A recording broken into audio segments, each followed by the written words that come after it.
thank you for the question.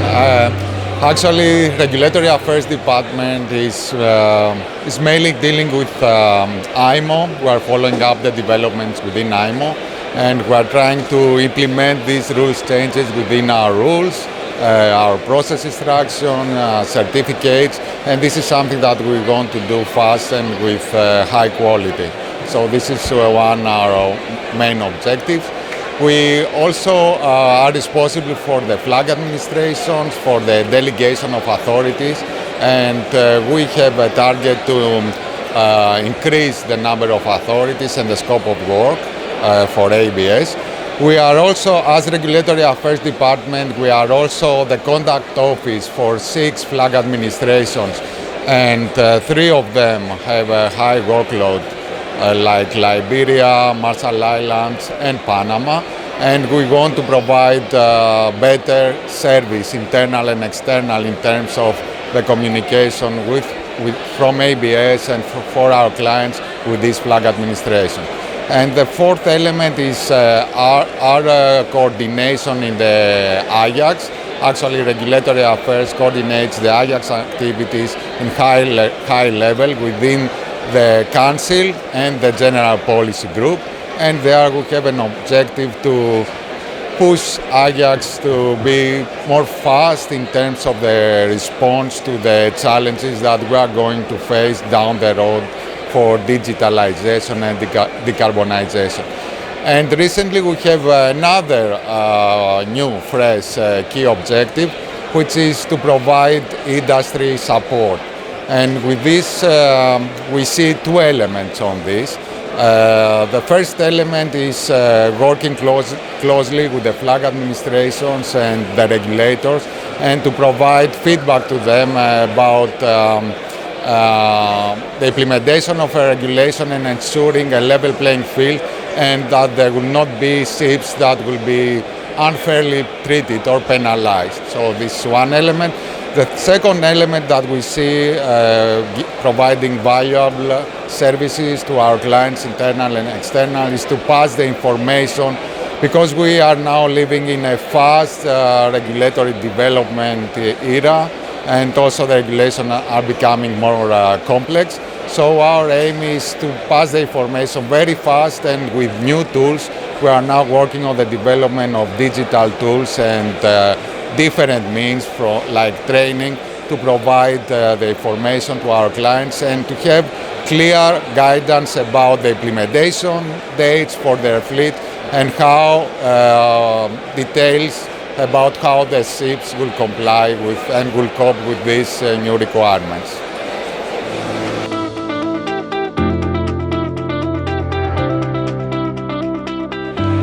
Forthcoming years, what I see which is an important element is the discussion that has already started about the revision of the initial GHG strategy. So as you may know, we have an initial strategy. We know the IMO trajectory line about the decarbonization, with some targets to full decarbonization within the century, and additional targets in 2050 and 2030. But now there are discussions, and we see increasing support to move to a more stricter, let's say, trajectory line with higher level of ambition for full decarbonization within 2050, stricter target in 2030, and an additional target in 2040. So the outcome of this discussion, which is going to be finalized at the next MEPC 80 in summer next year, will be critical, because depending on the outcome will define the efforts we are going to apply in order to meet these stricter targets if implemented. And in that respect, the CII reduction rates will be affected after 2026, and also the midterm, the market-based measures that the discussion already started, of course, will be affected. How difficult, how strict the measure will be, and also their implementation time frame, because I understand that IMO would like to implement this quite fast. So this is an important element that ship owners will need to have in mind. And of course, we would always have focus on safety. This is an element that it is high priority. It should be high priority for all stakeholders, especially this period that we possibly need to run fast to achieve these targets.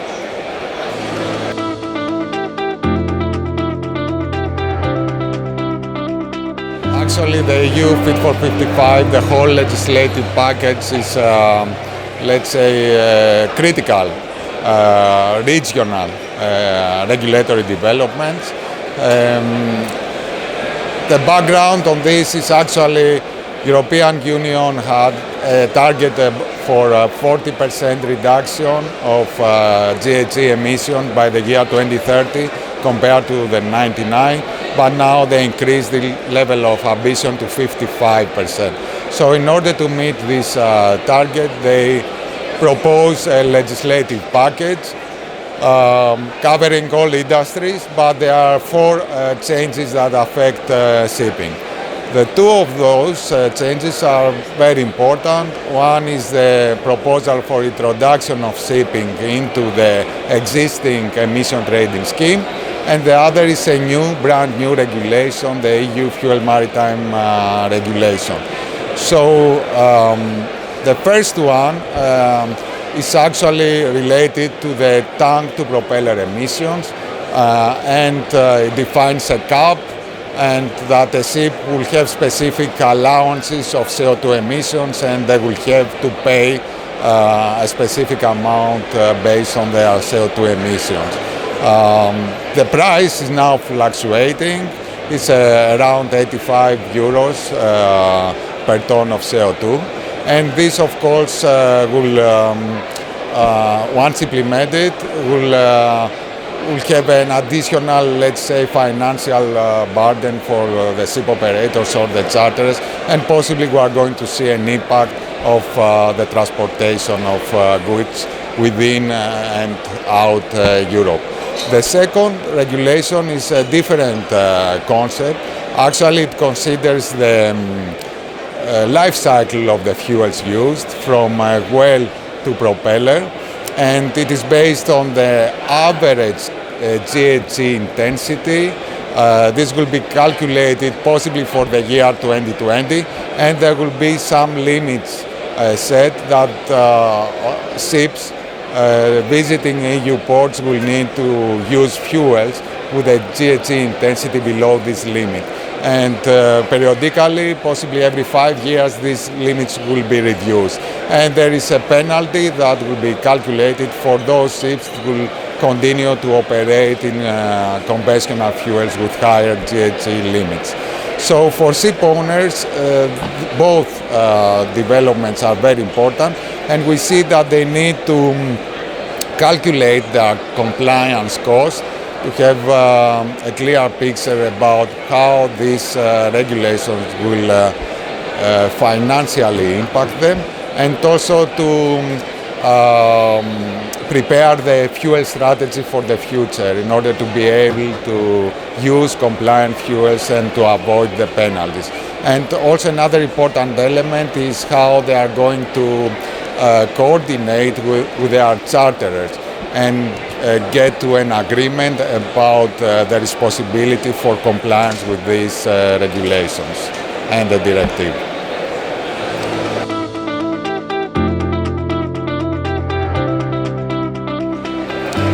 Yes, this is a critical element, ensuring a level playing field in the implementation of regulations is one of ABA's key objectives, and we believe that all stakeholders should work to trying to achieve this objective. In particularly, we as ABAs have worked closely with ship owners associations, and we have carried out some studies and analysis to see the impact of the CI implementation, the CI regulation on different ship types, and ships with different operational profiles. And we have, based on a lot of data, we carried out some studies, and we have developed an analysis which through the Ship Owner Association and the Flag Administration has been submitted to IMO, proposing some correction factors to make sure and trying to convince the regulators that we have to treat differently some specific ship types and some ships with special operational profile. So yes, this is a concern, and we try to provide support to industry in that respect. And regarding fragmentation, this is something that we as ABS believe that the measures towards decarbonization for international shipping, in order to be effective, should be implemented on a global level. I mean, through IMO. IMO should develop the measures and should be implemented through the IMO mandatory instrument. We see that there are developments, as discussed previously, for regional measures, but we believe that in order to achieve the targets, the application of robust global measures will bring better and faster results.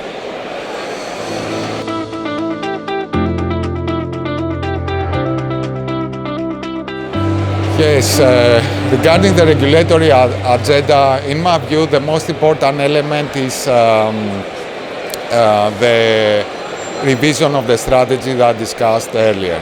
So this is a discussion within IMO that will definitely, the outcome of this will definitely affect the efforts we have to apply as an industry.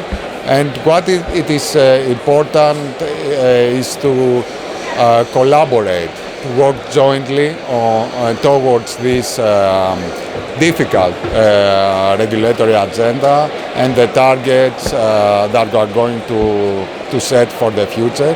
And we need efforts and joint effort for stakeholders, not only ship owners and class societies, the traditional ones, or shipbuilders and engine manufacturers, but now we need coordinated activities also from ports, member states, because we need infrastructure for new fuels.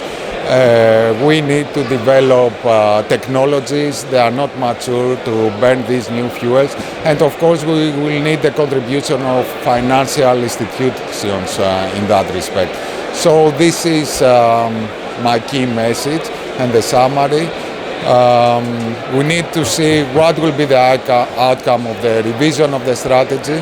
And then based on this, we believe, although that currently the regulatory landscape for the future is quite unclear, and this is quite confusing for the ship owners and the strategy for the future.